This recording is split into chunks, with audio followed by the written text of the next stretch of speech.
Bem-vindas e bem-vindos ao É Apenas Fumaça, onde se fala sobre a sociedade com quem quer falar sobre ela. Hoje, desde o Isqueté, em Lisboa, eu sou o Ricardo Ribeiro. Hoje temos como convidado Ilan Pappé, historiador israelita, professor no College of Social Sciences and International Studies na Universidade de Exeter, no Reino Unido, diretor do European Center for Palestinian Studies e do Exeter Center for Ethno-Political Studies da mesma universidade. É autor de variedíssimos livros como The Ethnic Cleansing of Palestine e A History of Modern Palestine, One Land, Two Peoples. Esta conversa vai ser em inglês. Welcome to É Apenas Fumaça. It's a great pleasure to be on your program. My dear Samir, I remember the house courtyard with a mulberry tree at its center, which pulled the houses together to form a home, my grandfather's home. We left everything as it was, the horse, sheep, bull, open doors, hot dinner, the adhan of supper time, and the lone radio. Perhaps it has stayed until now to broadcast the news of our victories. We went down into the valley to swerves and lead to the southeast, opening the wellspring in a meadow that led us to the village of Shab. This is where my mother's relatives live and where her family members were arriving from the village of Damun, which fell to the occupation. There, after a few days, the farmers from the nearby villages gathered, those who sold their wives gold to buy French-made rifles to liberate Albirwe. They liberated it early in the evening. They drank the occupiers' hot tea and slept the first night of victory. The next day, the quote-unquote Salvation Army took it over without interruption. Then the Jews reoccupied it and destroyed it to the last stone. And now we wait on the heights of the homeland. We wait for the return. This is a letter wrote by Mahmoud Darwish, Palestinian poet born in 1941 in Albirwe, from where he and his family had to leave to Lebanon on the 15th of May of 1948. What happened on that day? Well, what happened on that day has to be put in a context of what happened 3 months before. You cannot just look at the 15th of May. Around the beginning of March 1948, that is about 2 months and a half before that date, the leadership of the Jewish community in Palestine decided to use the historical moment of the British decision to leave Palestine in order to create... So the end of the British mandate. The end of the British mandate, in order to create new realities on the ground. And what they wanted was to have, as a settler movement, they wanted to have as much of the land as possible with as few of the local native people as possible. And then they devised a plan that the moment, even before the British would leave, that they would start in March 1948, what I called in one of my books, the ethnic cleansing of Palestine, namely a systematic expulsion, massive expulsion of the people of Palestine, including Mahmoud Darwish village, Birwe, and they decided to use the fact that the British will not, they knew the British will not interfere, that the Palestinians had no military capacity to resist them, and that the Arab world would not interfere until May the 15th. So they used very well these 2.5 months before the 15th of May, which is the day the State of Israel was established and the all-Arab attempt to save the Palestinians began.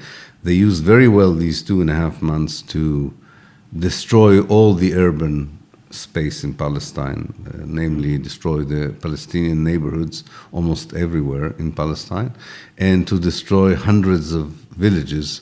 Well, more than 500 villages were destroyed, more than 800,000 people left or were expelled. You also write in your book, The Ethnic Cleansing of Palestine, a few of the methods that were employed to forcibly evict the people. Large-scale intimidation, laying siege to and bombarding villages and population centers, setting fire to homes, properties and goods, expulsion, demolition, and finally planting mines in the rubble to prevent any of the expelled inhabitants from returning. Can you explain why you use the term ethnic cleansing? Yeah. First of all, what you quoted is from the official Israeli plan, Plan D, we should say. Plan Dalet. Plan Dalet. It's not something that I wrote. This is something that the military commanders wrote in order to explain to the soldiers what they should do with villages. which is exactly what you described.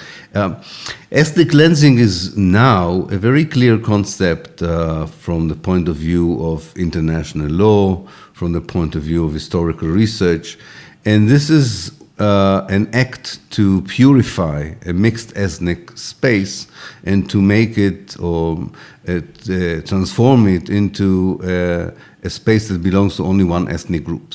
In other words, it's not the only place in the world, and it's not the only time in history where one ethnic groups decided to use, for whatever reasons, any means at its disposal to get rid of another ethnic group. And when this kind of ideology is at work, we call it ethnic cleansing.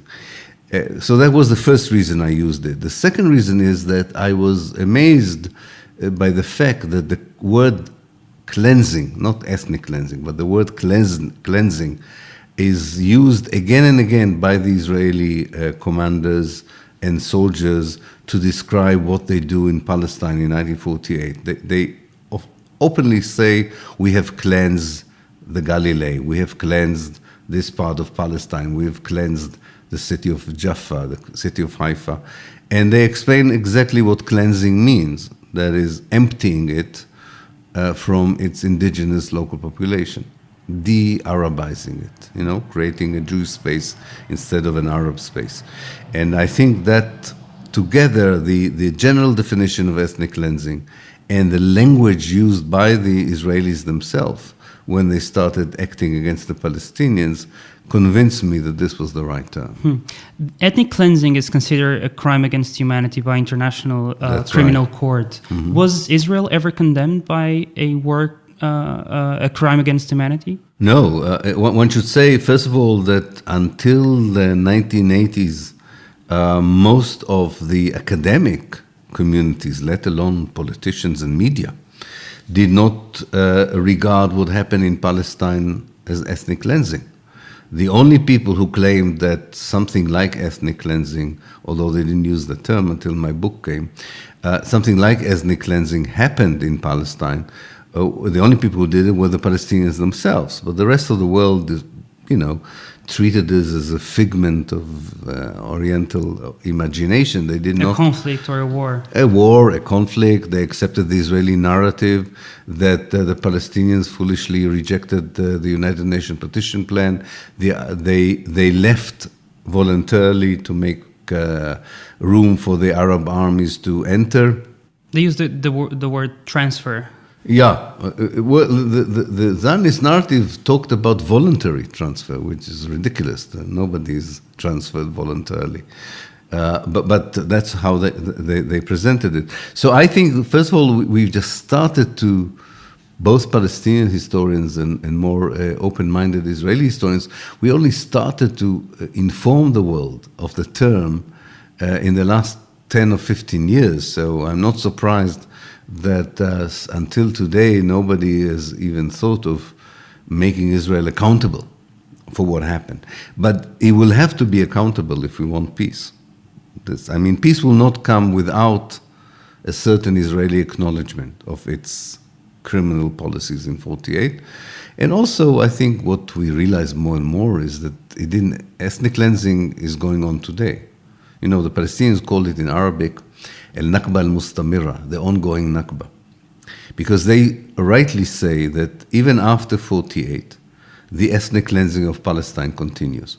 Sometimes on a very low level, just the expulsion of one Palestinian, the destruction of one Palestinian home, or just one Palestinian village. But all in all, from 1948 until 2018, there isn't one day when some sort of ethnic cleansing is being not performed on the ground, and some sort of mechanism of bringing Israel to justice on this would be necessary. Nakba that can be translated into catastrophe. Catastrophe, Nakba is the Palestinian term. Nakba is the day of the 15th of May of 1940. Commemorating when the Palestinians talk about the Nakba, they talk about the period that began in the beginning of 1947 and ended at the end of 49, kind of 2 years in which half of, as you mentioned before, half of Palestine's villages were destroyed, most of its cities were ruined, and half of the Palestinian populations were expelled. This is the Nakba. But nowadays, I think more people using the ongoing Nakba, naming that the catastrophe is continuing and has continued without any interruption since 1948. And why do you think the narrative you tell and the story you tell and wrote about multiple times is not the official narrative today? Why do you think that happens?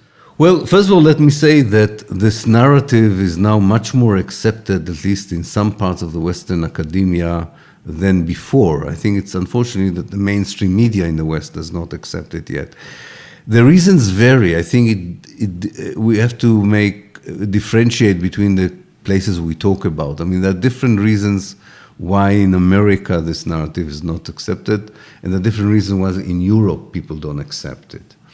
In America, this has a lot to do with the Israeli lobby, the strengths of the Christian Zionist community there, and the kind of strategic thinking of a lot of neocons in America. So if you put all these three groups together, you understand there's a shield that does not allow this narrative to penetrate into the mainstream media discourse.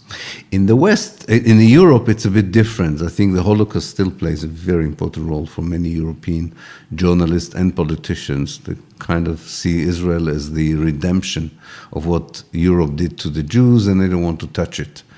I think lately this also has to do with Islamophobia because of the so-called war on terror.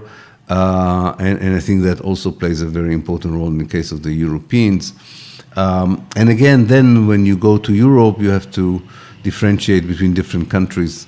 Germany has its own problem with challenging Israel, understandably. Britain has its own problem. Elias Khoury, Lebanese and Palestinian writer, wrote in his novel Gate of the Sun, memory is the process of organizing what to forget.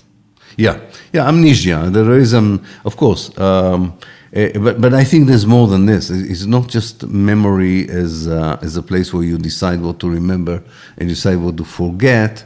It's also the fact that there are certain connections you are not willing to make. For instance, nobody in Europe is willing to make the connection between anti-Semitism and Zionism. Namely, that both anti-Semitism... Explain what Zionism means. Yeah, Zionism means the Jewish national movement ideology that believes that Palestine is the ancient homeland, where the Jewish people should have independence and self-determination. And the movement of Zionism is the movement of bringing back, so allegedly bringing back the Jews to the ancient homeland and rebuilding a Jewish homeland that was there according to this narrative in the times of the Bible. Zion is one of the names the Bible has for Jerusalem. That's where Zionism comes from. Now, this contradicts, of course, the idea that Jews may have the right to be normal citizens in any other country in the world, as other Christians do, or Muslims, or anyone with or without a religious affiliation. And the problem was that in Europe, Jews were not allowed to be assimilated, were not given full rights. In fact, in some cases, as we know, were threatened with elimination, as indeed happened, unfortunately, during the Second World War. Now, this whole ideology that the Jews do not belong to Europe is also subscribed to by the Zionists. They say, yes, Jews do not belong to Europe, they belong to Palestine. And therefore, this is the kind of problem for the Europeans. Their failure to grant Jews an equal place in their society, especially given the history of the Jews in Europe, who really contributed immensely to European culture and civilization. In fact, one cannot think about Europe without the Jewish contribution to it. The very idea that the Jews should not be part of Europe, and then the Zionists come and say, okay, if you don't want them in Europe, let's put them in Palestine. And that's how Europe supports the colonization of Palestine, is the kind of thing. So it's not just about memory, it's about making the right connections, even if they're unpleasant. That I think what is missing. Jamal Juma, coordinator of the Stop the Wall, a campaign that aims to tear down the wall constructed in 2010 by the Israeli government, told us this in September last year. But we will not accept to live as slaves in our And that's what they want us to do. They want us to clean their roads and to clean their garbage, and that's not going to happen. We are not going to be another Native Americans. Simply, it is this simple. If they want us another Native Americans, we will not be. Is this story similar to the indigenous people and the indigenous populations in America? In many ways it is, because both the Zionist movement and the settlers who created the modern state of the United States were part of a phenomenon we call settler colonialism. Settler colonialism is different from classical colonialism. This is when people are forced to leave Europe and they want to create a new homeland. And usually they find places where other people already live. And then what they do is they try to get rid of the local people in order to create a new identity. So in this respect, there is a similarity between the way the white settlers treated the Native Americans and the Zionist settlers treated the Palestinians. There is a difference, of course, of the level of success of the project. The settler colonial project in North America was quite successful, unfortunately, because the Native Americans were genocided. Although, as you know, they're still Native Americans and they're still struggling, and they still believe that they have some chance of at least some sort of restitution, if not, of course, bringing back the clock backwards is impossible. Now, I think Jamal Juma is absolutely right that the case in Palestine in this respect is very different. The settler colonial Zionist project is not absolutely successful. Half of the people living in Palestine are still Palestinians. The Palestinian refugees live nearby. The Palestinian liberation movement is still active and is still trying to change the reality. They have a lot of problems. They're disunited, they're fragmented. I also believe that it will not succeed. The problem is that until this happens, a lot of people would die and suffer. So the big question for me as an activist is there a shortcut? How can we convince the Israelis to do what the whites in South Africa were willing to do, which is to give up their apartheid settler colonial state? In 1917, a public statement issued by the British government read, "His Majesty's government view with favor the establishment in Palestine of a national home for the Jewish people and will use their best endeavors to facilitate the achievement of this object." This declaration is known as the Balfour Declaration. What is the relevancy of this declaration on this whole issue? Right. Yes, 100 years ago, the British promised something that did not belong to them and gave it to someone it didn't belong to. The importance of this declaration is in the fact that it provided the basis for a later international legitimacy for the colonization of Palestine and the dispossession of the Palestinians. I think that's what is so important. The declaration itself was not very important. Britain gave such promises to everyone in the Middle East. They gave such promises to the Kurds, to the Armenians. Most of them they didn't keep. And they would not have kept this promise had it not served their purposes after the First World War to have a Jewish, what they thought would be a Jewish colony under the British Empire. They didn't mean to give the Jews real independence. But what it mattered is that because Britain became the mandatory power, and the mandatory power gave the issue of Palestine to the United Nations, it began this internationalization of the question of Palestine in a way that created an imbalance in Palestine. The Palestinians, who were a normal people living on the land, suddenly had to explain to the world why do they reject to solve the Jewish problem in the world in their own homeland. And they had very little to say about it. I mean, they said, well, because this is our homeland, why should we pay the price for what you did to the Jews in Europe? And Britain created with the Balfour Declaration this equation, saying that any problem that the Jews have in Europe would be solved in Palestine at the expense of the Palestinians. And until today, the Palestinians find it very difficult to succeed in front of such a powerful alliance of the United States, the EU, the United Nations, and other groups that do not even question the right of the Jews to have a racist state at the expense of the Palestinians. Even if the Palestinians made up 2/3 of the population, the United Nations partition plan, who divided the territory in 1947, gave more land to the Jews, around 56%, and less to the Palestinians, 44%. What was the role of the United Nations, who were created just 2 years before, in this whole thing of Nakba?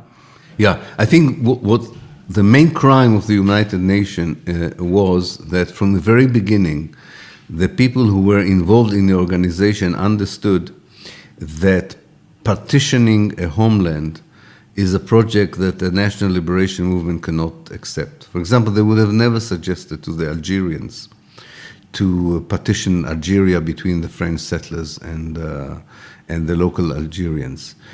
They knew that I think the United Nations was fully aware that what they propose is not a peace solution, but is a legitimization for the creation of a Jewish state with the hope that some compensation for the Palestinians would make it work. I think they already knew 2 days after the partition resolution was accepted that this was not a recipe for peace, but just a recipe for a disaster.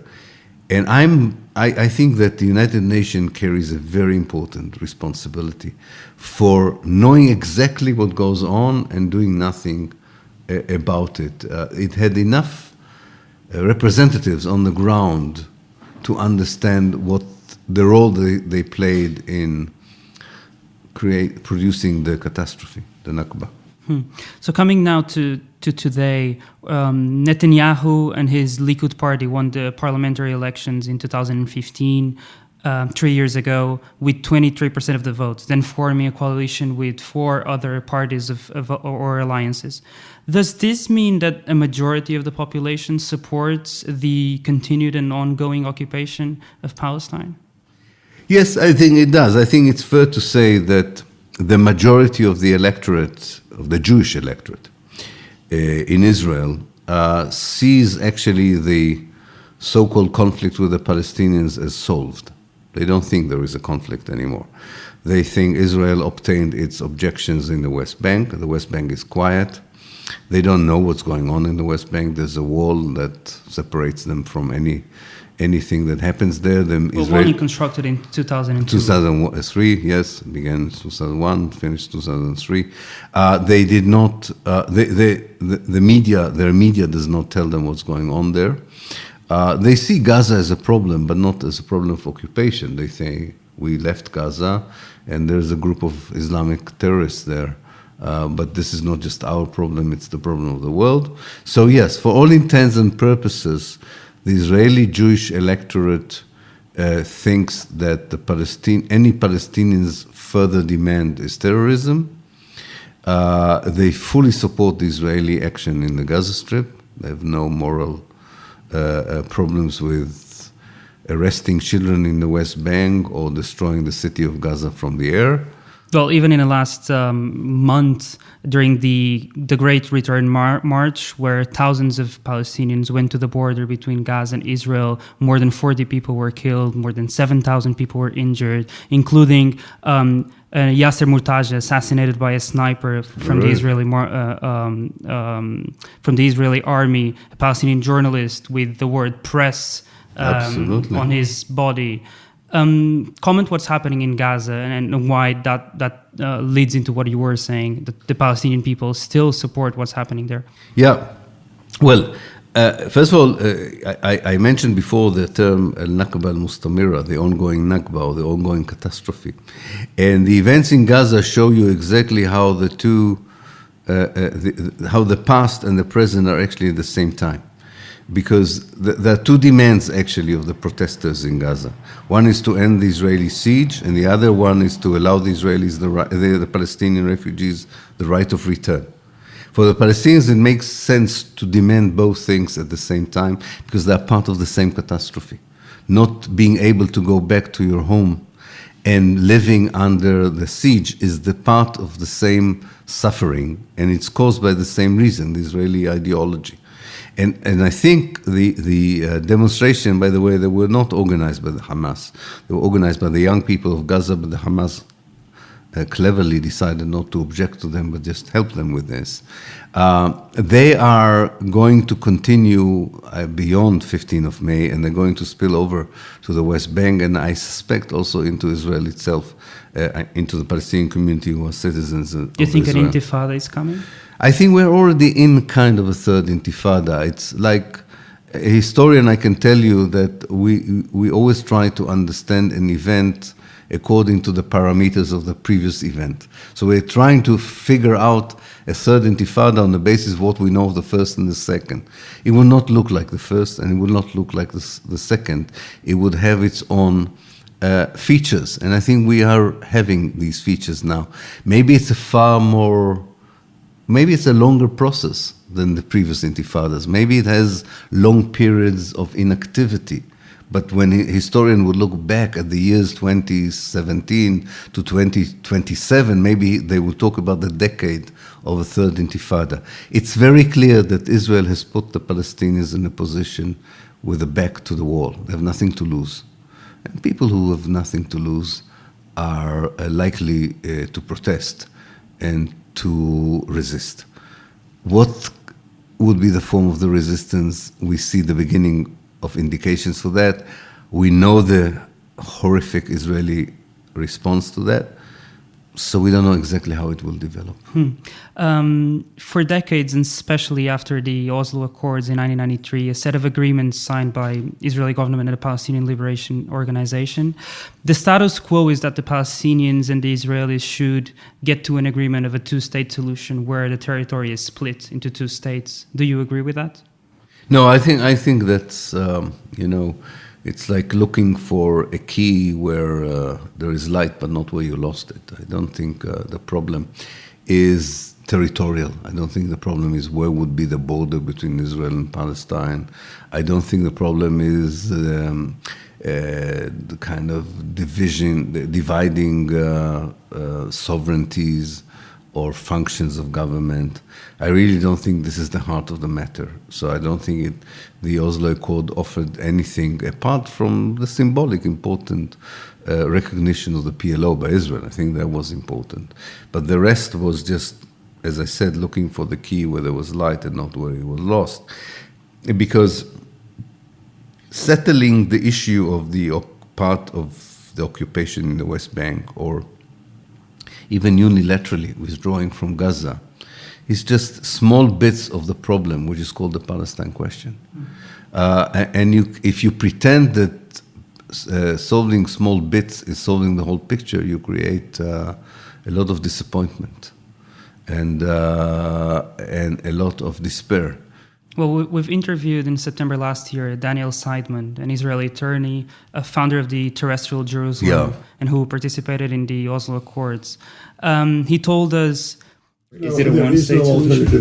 The one-state solution doesn't exist. One-state solution is like saying Israelis and Palestinians hate each other too much to get divorced, so they're going to have a happy marriage instead. Bullshit.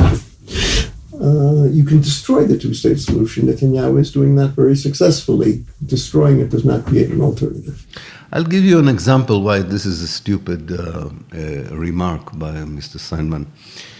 Let's say that the Israelis agree to a two-state solution, and they are willing to evict the settlers, because otherwise you won't have a two-state solution, right? The settlers that are now in the Jewish West settlers Bank. that arrived in the West Bank after 1967. Where will they put these settlers? They will put them in the midst of the Palestinian community that lives in Israel. So the Palestinians would have to ask themselves a question of solidarity. I can get the settlers out of my life, but then they will make the life of another Palestinian community miserable. And this is why the two-state solution is not going to work, because the Palestinians don't live in one place. They're all over Palestine. And Palestine is not just in the West Bank, it's all over Israel. And if you try to divide it by claiming that by that you create an Israel and in Palestine, you're just eluding yourself.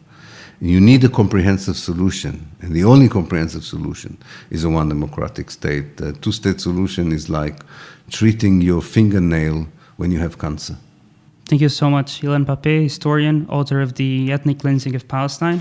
Este foi mais um episódio do É Apenas Fumaça, onde se fala sobre a sociedade com quem quer falar sobre ela. O É Apenas Fumaça é produzido por Bernardo Afonso, Frederico Raposo, Maria Almeida, Pedro Duzarte, Pedro Cardoso, Pedro Santos, Tomás Pereira e por mim, Ricardo Ribeiro. A música é dos Lotus Fever. Hoje são mais episódios em apenasfumaca.pt ou no iTunes, SoundCloud, YouTube, SAP24, Comunidade de Cultura e Arte, RUM, Rádio Universitária do Minho e também noutras aplicações de podcasts. Até já!